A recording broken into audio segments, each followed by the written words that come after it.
Assalamualaikum warahmatullahi ta'ala wabarakatuh. Bismillahirrahmanirrahim. Alhamdulillahi rabbil alamin. Assalatu wassalamu ala asrafil anbiya'i wal mursalin Sayyidina wa maulana Muhammadin wa ala alihi wa sahbihi wa sallim. Qala rabbi shrah li sadri wa yassir li amri wahlul 'uqdatam min lisani yafqahu qawli. Allahumma shalli ala sayyidina Muhammadin al-Fatih lima ughliq wal khatim lima sabaq nasiril haqqi bil haqqi wal hadi ila siratikal mustaqim wa ala alihi haqqa qadrihi wa miqdarihil azim, amma ba'du. Qala mu'allif As-Sayyid Salim Ibnu Samir Al-Hadrami rahimahumullahu ta'ala wa nafa'ana bihi wa bi'ulumihi fid dharaini amin. Sahabat-sahabatku, pertemuan kali ini kita akan melanjutkan belajar mengaji kitab Safinatun Najah, bab tentang syarat-syarat dua khutbah. Bismillahirrahmanirrahim. Faslun syurutul khutbataini asyaratun. At-taharatu 'anil hadatsaini al-aswari wal akbari wa taharatu 'anil najasati fi thawbi wal badani wal makani wa satrul aurati wal qiyamu 'alal qadiri wal julusu bainahuma fawqa tuma'ninati sholati wal muwalatu bainahuma wa bainas sholati wa an takuna bil arabiyyati wa yusma'ihuma arba'ina wa an takuna kulluha fi waqti dhuhri. Bismillahirrahmanirrahim. Faslun syurutul khutbataini, adapun syarat-syarat dua khutbah. Asyaratun ialah 10. At-taharatu suci, anil hadatsaini dari dua hadas, al-asghari yang kecil, wal akbari dan besar. At-taharatu dan suci, anin najasati dari najis, fi thawbi di dalam pakaian, wal badani dan badan, wal makani dan tempat, wa satrul aurati dan menutup aurat, wal qiyamu dan berdiri, al qadiri atas orang yang mampu, wal julusu dan duduk bainahuma di antara keduanya, fauqa tuma'ninati sholati atas tuma'ninahnya sholat, wal muwalatu dan terus menerus, bainahuma di antara keduanya, wal muwalatu dan terus menerus, bainahuma di antara keduanya, wa bainas sholati dan di antara sholat, wa antakuna dan harus ada bil arabiyyati dengan bahasa Arab, wa ayyusmi'ahuma dan harus didengar, arba'ina 40 orang, wa antakuna dan harus ada kulluha semuanya, fi waktu duhri pada waktu duhur, Maksud dari fasal tentang syarat-syarat melakukan dua khutbah, yaitu yang pertama adalah suci dari dua hadas, baik hadas kecil ataupun hadas besar. Maksudnya khatib disyaratkan suci dari hadas kecil dan besar. Apabila ia berhadas di tengah-tengah khutbah, maka ia wajib mengulanginya dari awal, meskipun ia segera bersuci dan ukuran waktu jeda hanya sebentar, karena dua khutbah merupakan satu ibadah secara utuh, sehingga tidak bisa diteruskan dengan dua kali bersuci. Dikecualikan yaitu apabila khatib berhadas di tengah-tengah khutbah, kemudian salah satu dari hadirin menggantikannya sebagai khatib kedua, maka khatib kedua ini tidak perlu mengulangi khatib dari awal, tapi ia cukup meneruskan apa yang telah dilakukan oleh khatib pertama. Akan tetapi khatib kedua tidak boleh meneruskan apa yang telah dilakukan oleh khatib pertama jika khatib pertama mengalami ayan sebelum menyelesaikan dua khutbahnya. Apabila khatib berhadas di antara dua khutbah dan sholat, kemudian ia segera bersuci, maka tidak apa-apa, artinya tidak membatalkan dua khutbah. Kemudian syarat yang kedua adalah suci dari najis, entah pada pakaian, badan, atau tempat. Maksudnya syarat dua khutbah pada sholat Jumat yang kedua adalah khatib harus suci dari najis pakaian, tubuh atau badan, dan tempat.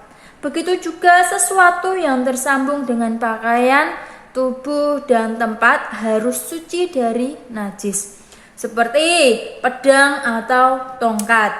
Jadi, apabila pedang atau tongkat yang di bawahnya terdapat najis atau yang diletakkan di atas najis, maka khatib tidak boleh menggenggam pedang atau tongkat tersebut. Khatib tidak boleh menggenggam sisi mimbar yang di bagian selain sisi mimbar tersebut terdapat najis, atau di bagian mimbar tersebut terdapat gading gajah. Oleh karena itu, apabila khatib menggenggam tempat najis dengan tangannya, maka khutbahnya menjadi batal secara mutlak. Dan apabila ia menggenggam tempat suci dari tempat najis, maka jika tempat suci ikut tertarik saat tempat najis ditarik, maka khutbahnya menjadi batal. Dan jika ia tidak tertarik, maka khutbahnya tidak batal. Kemudian syarat yang ketiga adalah menutup aurat. Perlu diketahui bahwa menutup aurat di sini disyaratkan atas khatib, bukan para pendengar khutbah, karena mereka tidak disyaratkan menutupnya.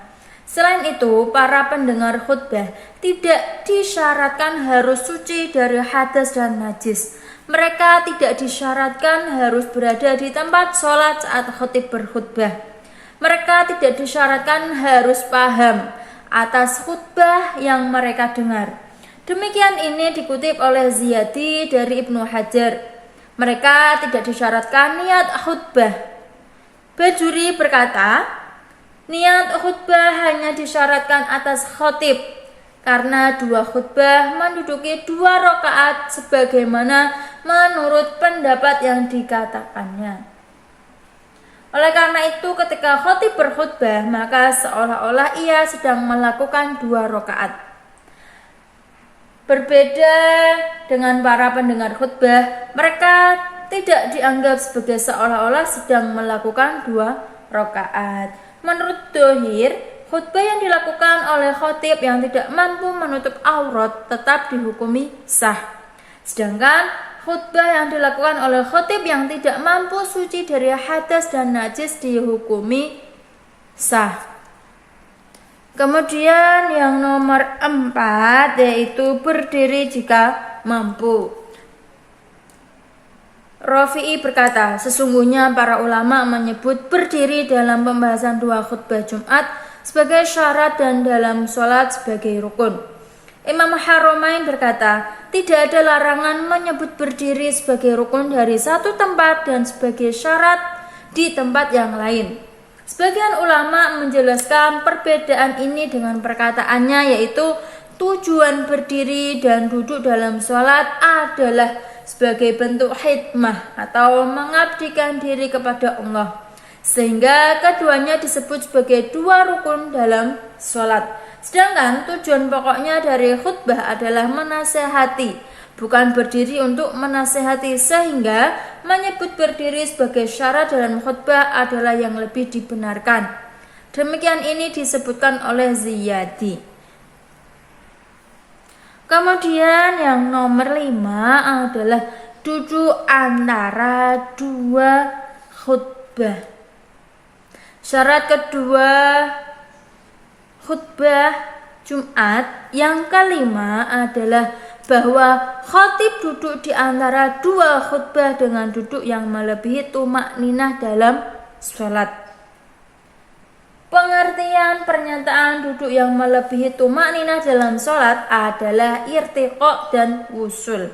Artinya, khatib sampai pada posisi duduk di antara 2 khutbah hingga seukuran lamanya tumakninah dalam sholat.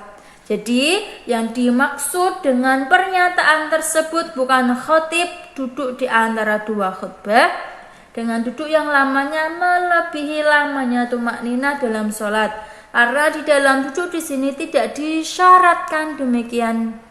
Tetapi yang disyaratkan adalah asal tumakninah itu saja. Yang keenam adalah muwalah di antara keduanya, di antara 2 khutbah. Syarat 2 khutbah Jumat yang keenam adalah muwalah atau berturut-turut antara 2 khutbah pertama dan khutbah kedua. Kemudian yang selanjutnya nomor 7 yaitu muwalah di antara 2 khutbah dan sholat. Maksudnya syarat 2 khutbah yang ketujuh adalah muwalah berturut-turut antara 2 khutbah dan sholat. Selain itu disyaratkan juga muwalah di antara rukun-rukun 2 khutbah. Pengertian muwalah di sini adalah sekira khatib tidak memisah di 3 tempat ini dengan selang waktu yang lama menurut uruf. Lama di sini adalah seukuran lamanya melakukan 2 rakaat yang paling ringan dan yang telah mencukupi. Jika khatib memisah antara 3 tempat, yakni rukun-rukun 2 khutbah dan sholat dengan selang waktu yang lamanya kurang dari lamanya 2 rakaat tersebut, maka khutbah tetap dihukumi sah. Diperbolehkan menyela-nyelakan nasihat di antara rukun-rukun 2 khutbah. Maka meskipun nasihat tersebut berlangsung lama, begitu juga diperbolehkan menyela-nyelakan bacaan ayat Al-Quran di antara rukun-rukun 2 khutbah, meskipun bacaan tersebut berlangsung lama dengan catatan bahwa ayat yang dibaca itu mengandung nasihat. Berbeda dengan pendapat sebagian ulama yang menyatakan bahwa rukun-rukun 2 khutbah menjadi terputus sebab bacaan Al-Quran tersebut. Mungkin ia lupa kalau Rasulullah SAW pernah melakukan khutbah dengan membaca surat Qaf.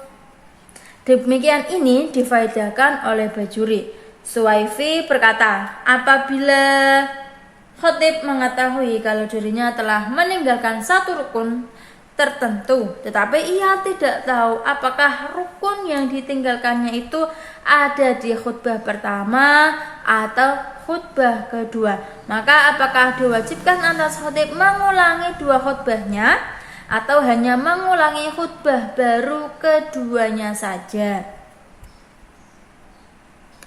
Jawaban dari permasalahan ini terdapat perbedaan pendapat, tetapi yang akrab atau lebih mendekati kebenaran adalah bahwa yang harus dilakukan oleh khatib adalah duduk, kemudian ia melakukan khutbah baru kedua. Karena adanya kemungkinan bahwa mungkin rukun yang ditinggalkannya itu ada di khutbah pertama, sehingga duduk awalnya tidak dianggap dan khutbah pertama terselesaikan dengan khatib melakukan khutbah baru kedua. Jadi khutbah pertama dan kedua yang awal dihitung sebagai satu khutbah, kemudian ia duduk lalu ia berkhutbah baru untuk yang kedua. Nomor 2 yaitu mungkin rukun yang ditinggalkannya itu ada di khutbah kedua, sehingga duduk baru setelahnya tidak apa-apa karena intinya duduk barunya tersebut dilakukan setelah khutbah. Lagi pula apa yang khatib akan lakukan setelah mengulangi duduk dihukumi boleh, sebab ia telah melakukan rukun-rukun khutbah kedua yang awal, dan ia mengganti rukun yang ia tinggalkan dari khutbah kedua dengan rukun baru dari khutbah baru kedua. Apabila khatib setelah ia selesai dari dua khutbah ragu tentang apakah ia telah meninggalkan rukun tertentu dalam dua khutbahnya, maka keraguan tersebut tidak berpengaruh. Artinya dua khutbah sebelumnya tetap dihukumi sah, sebagaimana ketika ia telah menyelesaikan sholat, kemudian ia ragu apakah ia telah meninggalkan rukun tertentu dalam sholat atau tidak, maka sholatnya tetap dihukumi sah. Kemudian syarat yang selanjutnya yaitu nomor 8, khutbah itu harus menggunakan bahasa Arab. Syarat khutbah Jumat yang ke-8 adalah dua khutbah Jumat disampaikan khatib dengan menggunakan bahasa Arab. Meskipun peserta Jumatan bukan kaum yang berbahasa Arab yang tidak memahami khutbah yang disampaikannya. Ini dikarenakan oleh keadaan bahwa mereka tahu kalau khatib sedang menasihati mereka secara global. Maksudnya selain dalam contoh ini. Jadi patokan hukum di sini terbatas pada rasa tahu dari para peserta Jumatan yang berdasarkan qarinah atau indikator bahwa khatib sedang menasihati mereka meskipun mereka tidak mengetahui nasihat apa yang disampaikan kepadanya. Salah satu dari mereka diwajibkan belajar bahasa Arab. Apabila tidak ada seorang pun dari mereka mempelajari, maka mereka semua berdosa. Dan khutbah Jum'ah yang mereka lakukan dihukumi tidak sah sebelum belajar terlebih dahulu, sehingga mereka wajib sholat duhur, bukan sholat Jumat. Semua ini maksudnya hukum dosa karena tidak ada seorang pun dari mereka yang belajar bahasa Arab. Hukum khutbah mereka tidak sah dan hukum wajib mendirikan sholat duhur terbatas pada keadaan masih adanya kesempatan dan kemungkinan untuk belajar bahasa Arab. Kemudian syarat yang ke-9 yaitu khatib dua khutbah itu didengar oleh 40 orang jamaah Jumat. Maksudnya khatib harus memperdengarkan dua khutbahnya kepada 40 peserta Jumatan, yaitu para peserta yang dengan mereka sholat Jumat dihukumi menjadi sah. Termasuk dari mereka adalah imam. Artinya apabila khatib yang juga berperan sebagai imam terhitung termasuk 40, maka khatib tersebut wajib memperdengarkan khutbahnya kepada dirinya sendiri secara nyata. Sekiranya ia mengeraskan suaranya sampai para peserta lain dapat mendengarkannya. Adapun mendengar yang dialami oleh para peserta tidak diwajibkan secara nyata-nyata mendengar, tetapi hanya secara kuwah, yakni sekiranya apabila mereka mau fokus maka mereka dapat mendengar. Oleh karena itu, apabila ada keramaian yang mencegah mereka dari mendengar khutbah, maka tidak membatalkan khutbah. Berbeda dengan tuli, jauh tidur berat, meskipun hanya dialami oleh sebagian dari 40 peserta, maka khutbah dihukumi tidak sah. Adapun ngantuk maka tidak membatalkan khutbah. Kemudian syarat yang terakhir yaitu ke-10, harus ada 2 khutbah ini pada waktu duhur. Selain syarat-syarat 2 khutbah Jumat yang telah disebutkan tadi, masih ada 5 syarat lagi yang ditambah, yaitu pertama, khotib adalah seorang laki-laki tulen. Kedua, 2 khutbah dilakukan di tempat yang masih termasuk dalam garis batas kota atau desa. Ketiga, 2 khutbah dilakukan sebelum melaksanakan 2 rakaat sholat. 4, 2 khutbah didengar oleh 39 peserta atau 40 dengan dirinya sendiri. Kemudian yang nomor 5, khotib dapat membedakan manakah yang fardu dalam 2 khutbah dan manakah yang sunnah di dalamnya, sebagaimana ini juga disyaratkan dalam sholat. Adapun tertib dalam rukun-rukun 2 khutbah tidak termasuk syarat, tapi hanya sebatas kesunahan. Itulah tadi penjelasan dari fasal yang menjelaskan tentang syarat-syarat melakukan 2 khutbah pada sholat Jumat. Semoga bermanfaat. Al-Faqir ilallah mengucapkan mohon maaf sebanyak-banyaknya apabila banyak kesalahan, karena kesalahan adalah murni dari saya sendiri dan kesempurnaan hanyalah milik Allah semata. Ihdinas siratal mustaqim. Assalamualaikum warahmatullahi wabarakatuh.